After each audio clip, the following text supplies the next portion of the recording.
नमस्कार, मैं हूं सत्यपाल और आप देख रहे हैं CWB हिंदी न्यूज। शक संवत 1948 विक्रम संवत 2083 आज आषाढ़ मास के कृष्ण पक्ष की चतुर्दशी तिथि और दिन सोमवार है। तदनुसार अंग्रेजी तारीख 13 जुलाई सन 2026। आज चतुर्दशी तिथि शाम 6:49 तक रहेगी। उसके बाद अमावस्या तिथि प्रारंभ हो जाएगी। सबसे पहले आज की सुर्खियां। हरियाणा में जमीनों की अदला बदली का खेल खत्म। 1 एकड़ से छोटे प्लाट के ट्रांसफर पर भी लगी रोक, सरकार ने बदला नियम। शिक्षकों को बड़ी राहत, हरियाणा में अगले सप्ताह शुरू होगी पीजीटी कन्फर्मेशन व 2 हफ्ते में ट्रांसफर ड्राइव। दीपेंद्र हुड्डा का भाजपा पर तंज, बोले वोट चोरी और षड्यंत्र से बनी सरकार, जनता के मन में बदलाव की इच्छा आज भी कायम। हरियाणा सरकार ने आबकारी विभाग में भ्रष्टाचार पर लगाम लगाने के लिए उठाया ये बड़ा कदम। कुलदीप बिश्नोई नाराज होकर सीएम के कार्यक्रम से लौटे। हिसार में मंच के पोस्टर से फोटो गायब मिली। साइबर हमलों से बचाएगा डिजिटल कवच, हरियाणा में 24 घंटे रहेगी निगरानी। 17 जुलाई को पीएम मोदी 2 मेडिकल कॉलेजों का करेंगे उद्घाटन। भिवानी सांसद बोले कार्यक्रम में पैदल या इलेक्ट्रिक वाहनों का करेंगे प्रयोग। हरियाणा में 58 साल के दिव्यांग शिक्षकों और कर्मचारियों की होगी छुट्टी, सेवा मुक्त करने का आदेश हुआ जारी। नए वोटर को देना होगा माता पिता के एसआईआर का ब्यौरा, अभी केवल पुराने वोटर्स पर लागू था ये नया नियम। और ऑनलाइन पोर्टल के विरोध में स्वास्थ्य कर्मियों का मोर्चा, कर्मचारियों की मांगों पर सकारात्मक निर्णय लेने की मांग, बताएंगे पूरी अपडेट। और अब खबरें विस्तार से। मानसून ने फिलहाल 2 दिन का ब्रेक लिया। शनिवार को प्रदेश में कहीं भी बारिश दर्ज नहीं की गई। हालांकि पिछले 3 दिनों में हुई बारिश के कारण तापमान में गिरावट दर्ज की गई है और पूरे प्रदेश में अधिकतम तापमान 39 डिग्री सेल्सियस से नीचे रहा। मौसम विभाग के अनुसार 13 और 14 जुलाई को हल्की बारिश हो सकती है, लेकिन 18 से 21 जुलाई के बीच अच्छी बारिश के संकेत हैं। मौसम विशेषज्ञ डॉक्टर चंद्रमोहन ने बताया कि 13 और 14 जुलाई को एक हल्का पश्चिमी विक्षोभ सक्रिय होने जा रहा है, जिससे प्रदेश भर में हल्की बारिश हो सकती है। इसके बाद फिर 4 दिन तक मानसून कमजोर रहेगा। उन्होंने बताया कि 18 से 21 जुलाई के दौरान एक पश्चिमी विक्षोभ सक्रिय होने के साथ अरब सागर में कम दबाव का क्षेत्र बनने की संभावना है। इससे नमी बढ़ेगी और हरियाणा, दिल्ली व एनसीआर में अच्छी बारिश हो सकती है। इस बार मानसून के दौरान अलग अलग क्षेत्रों में असमान बारिश दर्ज की जा रही है। जीटी बेल्ट और एनसीआर के जिलों में अपेक्षाकृत अधिक वर्षा हुई है, जबकि हिसार, सिरसा और फतेहाबाद जिलों में सामान्य से कम बारिश दर्ज की गई है। शिक्षा विभाग में कार्यरत उन सभी दिव्यांग शिक्षकों और गैर शिक्षक कर्मचारियों की छुट्टी होगी जो 58 साल की आयु पूरी कर चुके हैं। ऐसे सभी कर्मचारी अपने कार्यकाल की तिथि तक वेतन, पेंशन आदि जैसे सेवा लाभों के हकदार होंगे। कर्मचारियों को दिए गए किसी भी सेवा लाभ को वापस नहीं लिया जाएगा। माध्यमिक शिक्षा विभाग ने इस संबंध में सभी सक्षम प्राधिकारियों को निर्देश जारी कर दिए हैं। बता दें कि उच्च न्यायालय की डिवीजन बेंच ने आदेश दिया है कि उन सभी दिव्यांग सरकारी कर्मचारियों की सेवाएं समाप्त की जाएं जो 58 साल की सेवानिवृत्ति आयु पूरी होने के बावजूद नौकरी कर रहे हैं। कोई भी मौजूदा कर्मचारी 60 वर्ष की आयु तक कार्य जारी रखने का दावा नहीं कर सकता। लंबे समय से लंबित शिक्षक हितों से जुड़े मामलों के समाधान की दिशा में शिक्षा विभाग ने महत्वपूर्ण पहल शुरू कर दी है। पात्र पीजीटी शिक्षकों की कन्फर्मेशन अगले सप्ताह से शुरू करने, 2 सप्ताह के भीतर ट्रांसफर ड्राइव चलाने, लगभग 1500 क्लस्टर स्कूलों में वाइस प्रिंसिपल के पद सृजित करने तथा चाइल्ड केयर लीव यानी CCL के लिए ऑनलाइन पोर्टल शुरू करने जैसे अहम निर्णय लिए गए हैं। इसके अलावा लंबित ACP मामलों के निपटारे और रिक्त पदों के अनुसार प्रिंसिपल पदोन्नति प्रक्रिया आगे बढ़ाने पर भी सहमति बनी है। विभाग ने यह भी संकेत दिए हैं कि रिक्तियां उपलब्ध होने पर प्रिंसिपल पदोन्नति के लिए दोबारा से आवेदन आमंत्रित किए जाएंगे। इसके साथ ही निर्धारित मानकों को पूरा करने वाले हाई स्कूलों को चरणबद्ध तरीके से वरिष्ठ माध्यमिक विद्यालयों में अपग्रेड करने की प्रक्रिया भी आगे बढ़ाई जाएगी।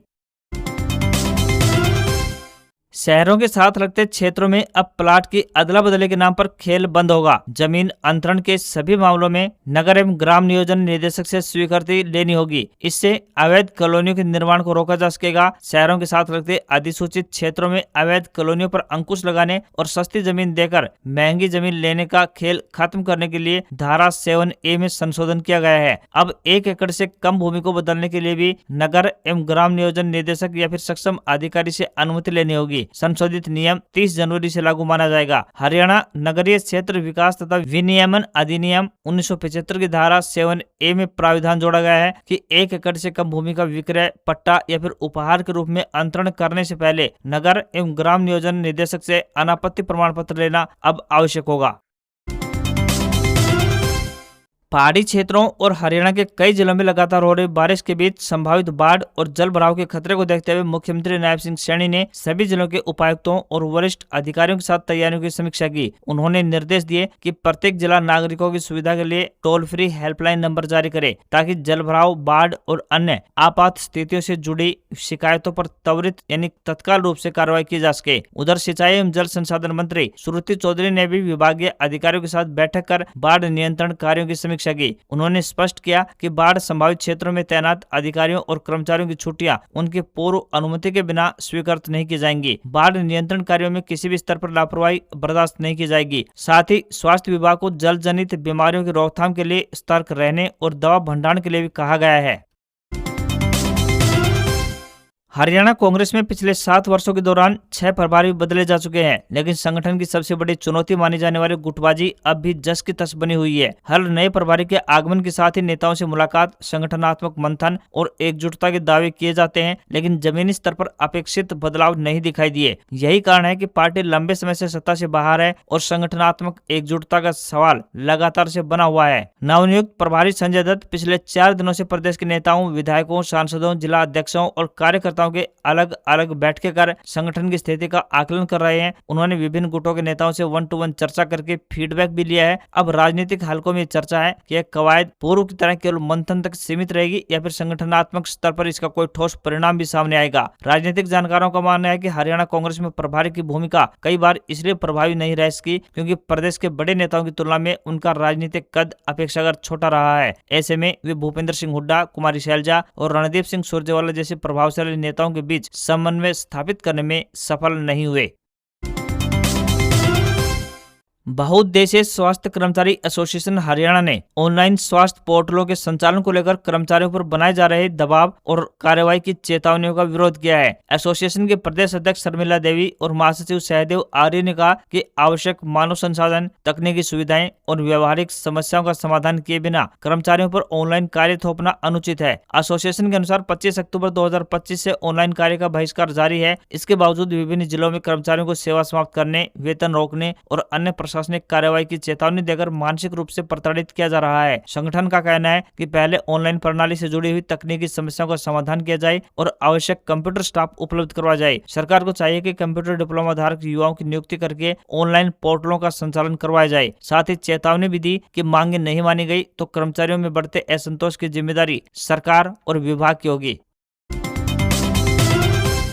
हरियाणा सरकार ने आबकारी विभाग में पारदर्शिता लाने और भ्रष्टाचार पर लगाम लगाने के लिए बड़ा कदम उठाया है। मुख्यमंत्री नायब सिंह सैनी ने शनिवार को राज्य में संशोधित ट्रैक एंड ट्रेस प्रणाली और 8 नई ऑनलाइन आबकारी सेवाओं की शुरुआत की। इस नई डिजिटल व्यवस्था के तहत अब शराब की बोतल के उत्पादन यानी मैन्युफैक्चरिंग से लेकर उसके अंतिम बिक्री तक की पूरी प्रक्रिया पर डिजिटल तरीके से कड़ी निगरानी रखी जा सकेगी। ये पूरी प्रणाली QR कोड पर आधारित होगी। डिस्टिलरी और बोटलिंग प्लांट से लेकर थोक यानी होलसेल और खुदरा यानी रिटेल बिक्री तक अब हर एक बोतल को अपनी एक विशिष्ट और अलग पहचान होगी। इस तकनीक की मदद से आबकारी विभाग पल भर में यह पता लगा सकेगा कि कोई विशेष बोतल कहां पर बनी थी और उसे किस स्तर पर बेचा गया है। जनता और व्यापारियों को बड़ी राहत देते हुए सरकार ने आबकारी लाइसेंस और अनुमतियों यानी परमिशन से जुड़ी हुई 8 महत्वपूर्ण सेवाओं को पूरी तरह से ऑनलाइन कर दिया है। अब लोगों को सरकारी दफ्तरों के चक्कर नहीं लगाने पड़ेंगे। बता देंगे किन प्रमुख सेवाओं को ऑनलाइन किया गया है। तो इनमें प्रमुख सेवाएं जो कि ऑनलाइन की गई हैं, इनमें शामिल है सामाजिक कार्यक्रमों, संगीत कार्यक्रमों और प्रदर्शनियों आदि में सीमित समय के लिए शराब परोसने का लाइसेंस, साथ ही मैरिज पैलेस और बैंकेट हॉल में वार्षिक रजिस्ट्रेशन और खुदरा शराब दुकानों के समय विस्तार की अनुमति अब पूरी तरह से ऑनलाइन कर दी गई है। सीएम नायब सिंह सैनी द्वारा वर्ष 2026-27 के बजट में घोषित हरियाणा डिजिटल कवच पहल को प्रभावी रूप से लागू करने की दिशा में राज्य सरकार ने अहम कदम उठाया है। सूचना प्रौद्योगिकी, इलेक्ट्रॉनिक्स एवं संचार विभाग व सिटीजन रिसोर्सेज इंफॉर्मेशन डिपार्टमेंट ने भारत सरकार के इलेक्ट्रॉनिक्स एवं सूचना प्रौद्योगिकी मंत्रालय के सहयोग से चंडीगढ़ में राज्य स्तरीय परामर्श कार्यशाला का आयोजन किया। कार्यशाला का उद्देश्य राज्य की डेटा और डिजिटल अवसंरचना की साइबर सुरक्षा को और अधिक मजबूत बनाना रहा। हरियाणा डिजिटल कवच के तहत सभी सरकारी सरकारी विभागों के लिए 24/7 थ्रेट इंटेलिजेंट, साइबर घटनाओं पर त्वरित प्रतिक्रिया, अनिवार्य सुरक्षा मानकों का पालन व नियमित सुरक्षा ऑडिट सुनिश्चित किए जाएंगे। इससे राज्य की साइबर सुरक्षा प्रणाली अधिक मजबूत होगी और सरकारी डेटा के साथ साथ नागरिकों की व्यक्तिगत जानकारियां भी सुरक्षित रहेंगी। इस दौरान साइबर सुरक्षा के क्षेत्र में विशेष प्रशिक्षण और जन जागरूकता की आवश्यकता पर भी जोर दिया गया। झज्जर में कांग्रेस सांसद दीपेंद्र सिंह हुड्डा ने रविवार को गांव खेड़ी जाट में आयोजित ग्राम पंचायत के कार्यक्रम में भाजपा सरकार को घेरा। उन्होंने दावा किया कि हरियाणा की जनता चंडीगढ़ में कांग्रेस की सरकार चाहती थी, लेकिन षड्यंत्र और वोट चोरी के जरिए भाजपा ने सत्ता हासिल की। उन्होंने कहा कि जनता के मन में बदलाव की इच्छा आज भी कायम है और आने वाले समय में प्रदेश में कांग्रेस की सरकार बनेगी। दीपेंद्र हुड्डा ने कहा कि लोकसभा और विधानसभा चुनाव में इलाके के 36 बिरादरी ने कांग्रेस का भरपूर साथ दिया। उन्होंने कहा कि जनता ने जिस विश्वास के साथ उन्हें आशीर्वाद दिया है, उस भरोसे को वे कभी कमजोर नहीं पड़ने देंगे। उन्होंने विश्वास जताया कि जनता के सहयोग से प्रदेश में फिर से बदलाव का रास्ता खुलेगा। सांसद ने आरोप लगाया कि कांग्रेस सरकार के दौरान हरियाणा विकास के रास्ते पर तेजी से आगे बढ़ रहा था, लेकिन पिछले 12 वर्षों में भाजपा सरकार ने प्रदेश को विकास के पटरी से उतार दिया। हिसार में गुरु जम्बेश्वर यूनिवर्सिटी यानी जीजेयू में हुए मुख्यमंत्री नायब सिंह सैनी के कार्यक्रम को लेकर विवाद खड़ा हो गया। रविवार को कार्यक्रम के मंच पर लगाए गए पोस्टर से भाजपा नेता कुलदीप बिश्नोई की तस्वीर गायब मिली। कार्यक्रम से पहले उनकी फोटो लगी हुई थी, लेकिन बाद में पोस्टर बदल दिया गया। इससे नाराज होकर कुलदीप बिश्नोई ऑडिटोरियम में प्रवेश किए बिना ही लौट गए। वहीं कार्यक्रम में सम्मानित किए जाने के दौरान मंच से नलवा विधायक रणधीर सिंह पनिहार का नाम भी नहीं लिया गया। बाद में कुलपति उन्हें पटका पहनाने पहुंचे, लेकिन पनिहार ने पटका लेकर अपने पास रख लिया। जब इस मामले को लेकर कुलपति नरसिंह बिश्नोई से बात की गई तो उन्होंने कहा कि मुझे इसकी जानकारी नहीं है। मुख्यमंत्री ने यूनिवर्सिटी में माता अमृता देवी सर्कल और खेजड़ली महाबलिदान स्मारक का उद्घाटन किया। इसके अलावा नर्सिंग ब्लॉक और गर्ल्स हॉस्टल की नई इमारत की आधारशिला भी रखी गई। मंच पर मुख्यमंत्री के साथ शिक्षा मंत्री महिपाल सिंह ढांडा, नलवा विधायक रणधीर सिंह पनिहार, हिसार विधायक सावित्री जिंदल, बिश्नोई समाज के स्वामी डॉक्टर सच्चिदानंद आचार्य समेत कई प्रतिनिधि और गणमान्य लोग मौजूद रहे। भिवानी महेंद्रगढ़ के सांसद चौधरी धर्मवीर सिंह ने रविवार को स्थानीय लोक निर्माण विश्राम गृह में पत्रकार वार्ता की, जिसमें उन्होंने कहा कि प्रधानमंत्री श्री नरेंद्र मोदी 17 जुलाई को जींद से देश की पहली हाइड्रोजन ट्रेन संचालन शुभारंभ करेंगे। यह ट्रेन 100% प्रदूषण रहित होगी। इसी दौरान प्रधानमंत्री मोदी भिवानी के नवनिर्मित पंडित नेकीराम शर्मा मेडिकल कॉलेज तथा नारनौल के पास गाँव कोरियावास के मेडिकल कॉलेज का शुभारंभ भी करेंगे, जो की भिवानी महेंद्रगढ़ के लोगों के लिए बड़ी खुशी की बात है। उन्होंने कहा कि हाइड्रोजन ट्रेन प्रदूषण नियंत्रण के प्रति हर नागरिक को प्रेरित करने का भी काम करेगी। बढ़ता हुआ प्रदूषण देश और दुनिया के लिए मौजूदा समय में सबसे बड़ा खतरा बना हुआ है। इस दौरान पूर्व मंत्री जेपी दलाल, भिवानी के विधायक घनश्याम सराफ और भाजपा जिला अध्यक्ष वीरेंद्र कौशिक मौजूद रहे। सांसद ने कहा कि जींद में 17 जुलाई को होने वाले प्रधानमंत्री के कार्यक्रम का हर जिला मुख्यालय पर सीधा प्रसारण दिखाया जाएगा। उन्होंने बताया कि जिला मुख्यालय पर आयोजित होने वाले समारोह में सभी लोग इलेक्ट्रिक वाहनों या फिर पैदल आएंगे, जो कि प्रदूषण नियंत्रण का संकेत भी होगा। सांसद ने कहा कि किसी समय हरियाणा प्रदेश में भी केवल एक यानी रोहतक में एक मेडिकल कॉलेज था, जो बाद में पीजीआई बना। प्रदेश में नए मेडिकल कॉलेज शुरू होने से डॉक्टरों की कमी भी दूर होगी।